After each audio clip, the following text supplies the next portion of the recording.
one party is leading the charge. Josh Leves is here to explain. So, who is it? Yeah, a lot of people are surprised by the findings on this thing. The study is really big, Randy. It looked at 60,000 tweets over months from more than 450 lawmakers. And the big finding that's getting the most attention, Republicans used Twitter more effectively than Democrats. The study was done by Edelman, which is a PR firm that tracks all sorts of information about the digital world. So to determine who's more effective, they looked at a long list of factors, including retweets and how many people amplify these messages that lawmakers put out over Twitter. Also engagement. They found that Republicans in Congress received almost twice as many replies as Democrats on average to their tweets. Also some stuff I find interesting.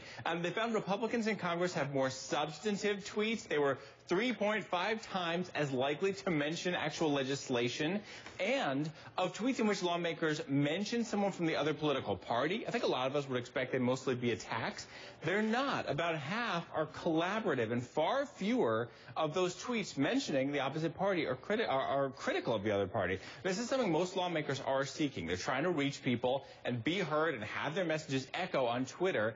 Edelman says that in 2011, Twitter became a political powerhouse, and they point to the effect it's having around the world and in U.S. politics, including President Obama having held a Twitter town hall. And for any lawmakers listening right now, or really anyone at all, a few key points from this study. Take a look. Here's what they found. The lawmakers most mentioned on Twitter tweeted earlier in the day, later in the week, and were more likely to tweet sometimes on weekends. One more thing. This is interesting. The study encourages lawmakers to tweet while in session.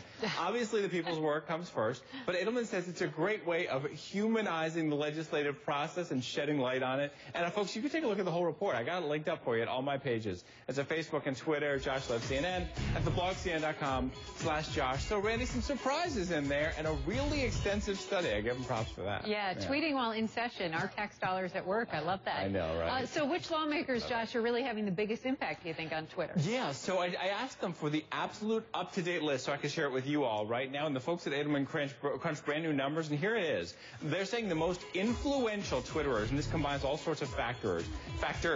Senator Bernie Sanders, who's an independent out of Vermont, House Speaker John Boehner, Republican, then Representative Keith Ellison, who's a Democrat, and then the next two to finish out the top five, Representative Darrell Issa, Republican, California, and then Senator John McCain. And the whole list is up there as well. I will tell you, I encourage you all to check it out and see how they're coming up with these numbers. Look, in the end, it's not necessarily that definitive, but lawmakers are really trying to use social media to reach people, and this is the best study I've seen of how well they're doing at that right now. So we'll see where things go from here. Yeah, I do follow, actually, a lot of them on Twitter, those that you mentioned. Yeah. And McCain, I will say, I get a lot of tweets from He's McCain. Not personal tweets, of course, just tweets that I get to read. Okay. So, Josh Leves, thank you very much. Thanks, Randy. And thank you, everyone, for watching. As always, I'd love to hear what you think. You can find me on Facebook or Twitter at Randy K. CNN. And CNN Newsroom continues right now with Frederica Whitfield. All right, and now your day begins in another way. Part 2 of your day.